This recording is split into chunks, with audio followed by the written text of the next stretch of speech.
जी खाद्य दिया आज्ञा थे द्वितीय थर खाद्य आम खाଇବା उचित उचित नुह कि आम आजिकल मानुने जहाँ आसो थे समर्पण कर खाद्य ये पानी ये पवन हेले ज्ञान ठीक आम तो आज्ञा जो दिन भल खाद्य पूरा कंठागत कर खाईदबा राति शोवा सका कहार मुंड बुलाऊ कहार आर्जिनिया कहार डायरिया ना संयत कर संयम रुहतु ये खाद्य खाती पानी ये पवन अर्थात जमी बर्तमान तो क्या ढिंकी एपटे अच्छी आम सेपट line Cuttack line Puri line ढिंकी आज्ञा विलोप हो गला आज्ञा ढिंकी कौन हुए कुटा हुए ये सब परिश्रम कोहले गले घरे घरे आज्ञा ग्राइंडर मेसिन जदि ग्राइंडर आम पेशिवा जहाँ भी पेश चाउल पेश कि बिरी पेश जदि आज्ञा फुल करदे पानी दबा मेसिन के आज्ञा बुलेब मेसिन जा लास्ट साइड फेज उड़ेदेव घर फेज उड़ेदेव सेम ये आज्ञा मेसिन ये आज्ञा ग्राइंडर जो नाभि चक्र रही आप जठर जहाँ खाइले सब आज्ञा हजम कर जदि आम पूरा फुल देदेव आज्ञा पूरा हृदय चुप दे कंठ जाके देदेव शिव बाटे टड़मड़ आज्ञा ब्रह्मा के गला गला गला मो कथा नुह शिव देने एथर दबुच ज्ञानी मंडली से विष्णु के बापा मो कथा नुह तो मत कौन उठुली शिव तुम बुझ ये ज्ञानी मंडली शिव कौन बुझे लास्ट को आंती हम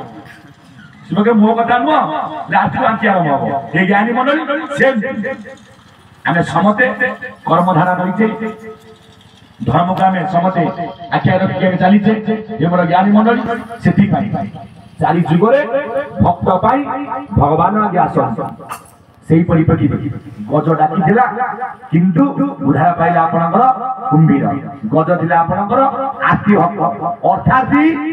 आपणकर सुदामा जेते बेले सुदामार अर्थ आज्ञा नियंत्रण जहाँ धर्मपत्नी जहाँ नाम हूँ सुमति तुम तो दुईजन सखा अच्छा जहाँ नाम हूँ द्वारिकाधीश तुम्हें पाक जाओ किसी धन आम चल ये आज्ञा मन पकई देवाक चाहे पूर्व अर्जित कर्म फले जाची देउ थाई बड़े सुदामा कौन कर ना दिया जाइतला खुद बजा तुम्हें दुई जन बांटी खाइब जाइछ सखा माने गोचरण करिया सुदामा खाऊ खाऊ सब जागा आज्ञा खाइदे सेठी कौन हला ना खाद्य आज्ञा धोइला न अंत धोइला ये ज्ञानी मंडली बोले जीवी कौटी की ना मोर सखा पाउ जीवी कौटी की ना मोर बंधु पाउ जेम आमर किसी असुविधा आम कौन कौचे ना मोर जन बंधु अच्छा मत साहय करेंगे कि आजिकल जो बंधु आज्ञा बाहर विपद आज्ञा समस्ते संपद ना किंतु यही समते आज्ञा संपद विपद बेले को समते आज्ञा दी पाद आज्ञा गुचई देवे जे प्रकृत बंधु आपण गला मैंने आगुआ हसब आउ प्रकृत बंधु गला बेले मुटा सुखे खाई मागिया सी मोर प्रकृत बंधु जी पानी गाद हसी कुड़ाग्रत कर कहीं ना पुओ को चिन्हबू बहु आसिले बहु को चिन्हबू बरसे गले ज्वाई के चिन्हबू 10 फुट झील को चिन्हबू केते ना आज्ञा विवाह व्यतीत ये ज्ञानी मंडली आपण मानकर बंधु को चिन्हबू केते ना दूर देखी जदि हसीदेव जानब ये आपण मान आज्ञा प्रकृत बंधु बोला गवार हरि गज थिला आसी सुदाम अर्थात जिज्ञासु आपणकर उद्धव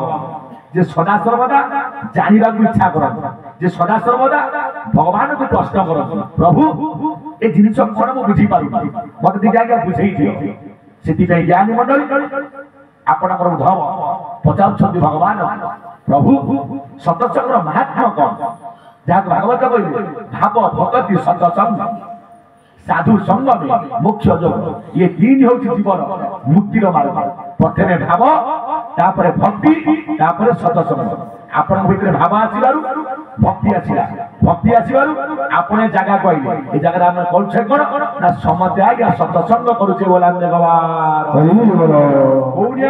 ना ठाकुर मोर स्वयं ब्रह्ममय पुरुष देखो पाइबार मार्ग कौन ना कहते भीम भाई साधु संग कर साधु संग निश्चय परापत हे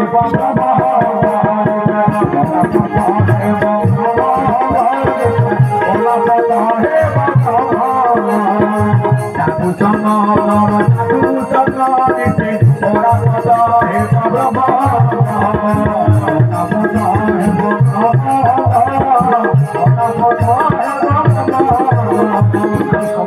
संसार सागर प्रयोजने सुख दुख साधिबु मने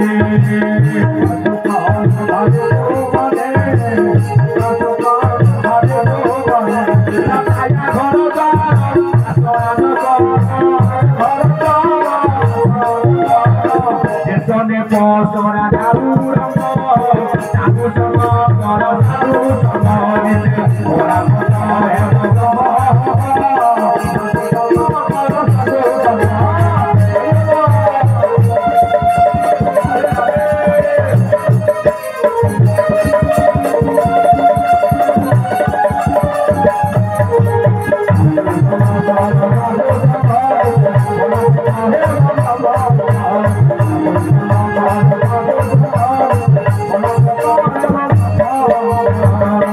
चरमनाथ की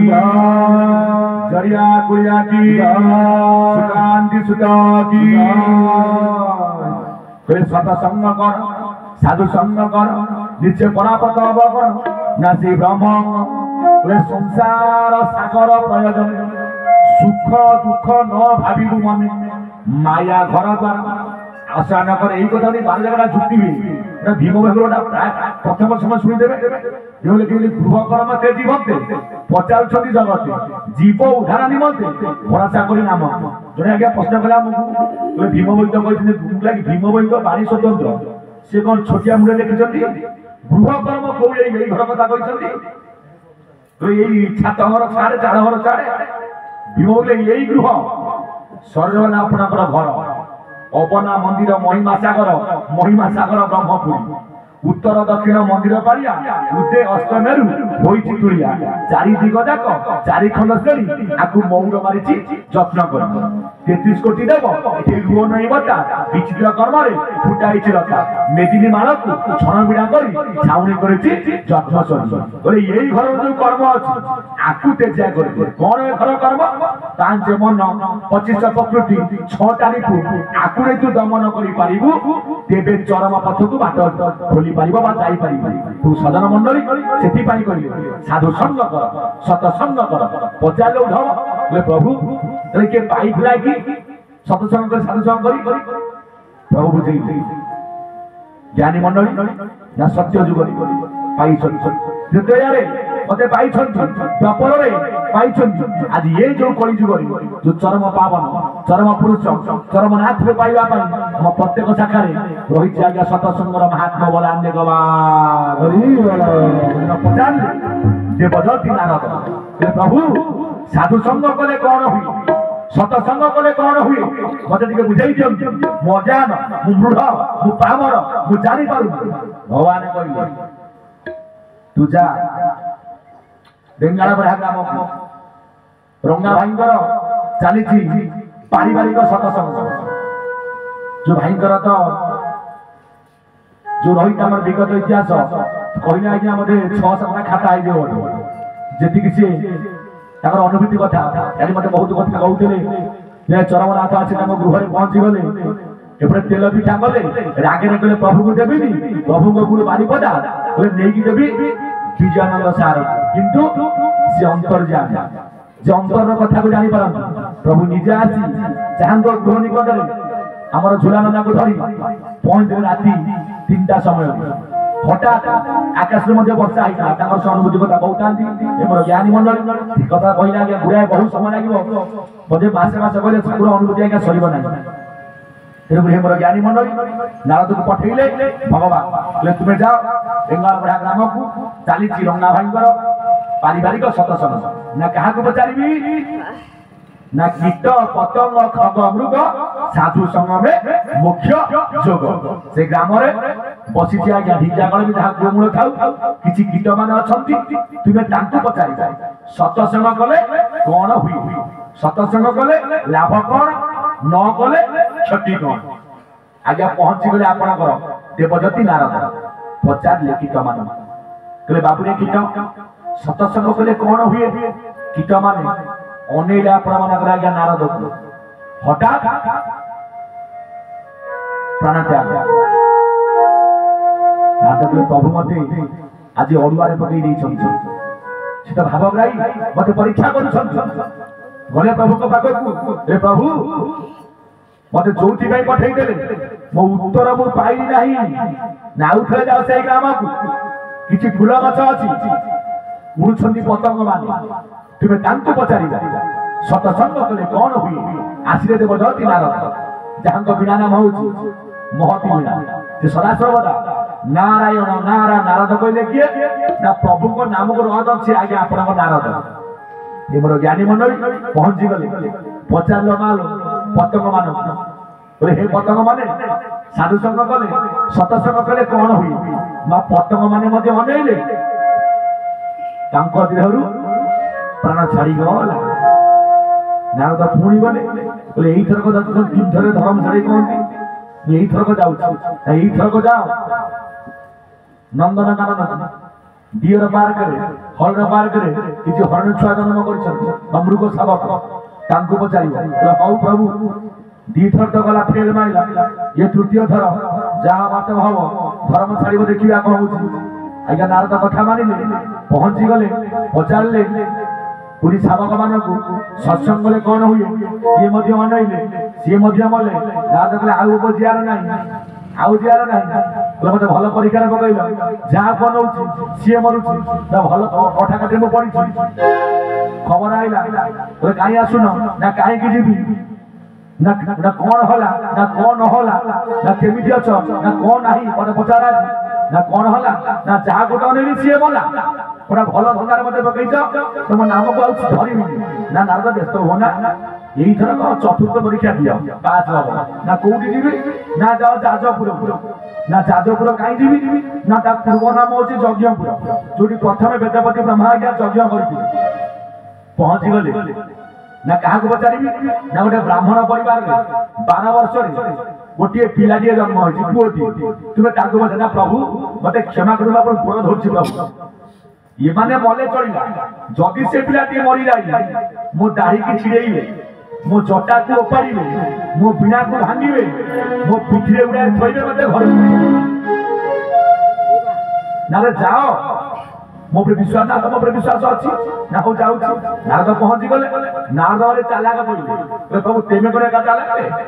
तेमे पूरा भगवान ने पूरा भक्त नारद अनेले पिलाटे शोची हे पुओ सतसंग कले कौन हुए ना देवदत्ती नारद प्रणाम ग्रहण करतु बोले अरे यार काली जाइए 21 आज के 22 दिन है ये कौन कथा कहले ये बोले सन्थ तुलसीदास बोले जे जन्मरू 25टा दांत ये बोले सुखदेव जे माता गर्भ ज्ञान पाई ना कौन ज्ञानी मंडली सी कहला प्रभु हे देवनारद मुझे से कीट तुम्हें हूँ परम साधु तुमको दर्शन करी पाइली पतंग जन्म मुझे पतंग तुम्हें थे परम साधु तुमको दर्शन करी पाइली मृग जन्म मुझे मृग तुमको दर्शन करी आज पाई कौ जन्म सर्व शरीर मध्य सारा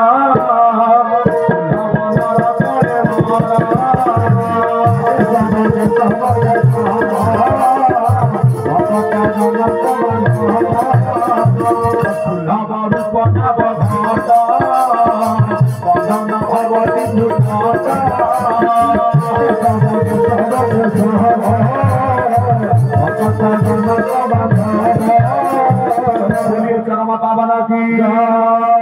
चरमनाथ की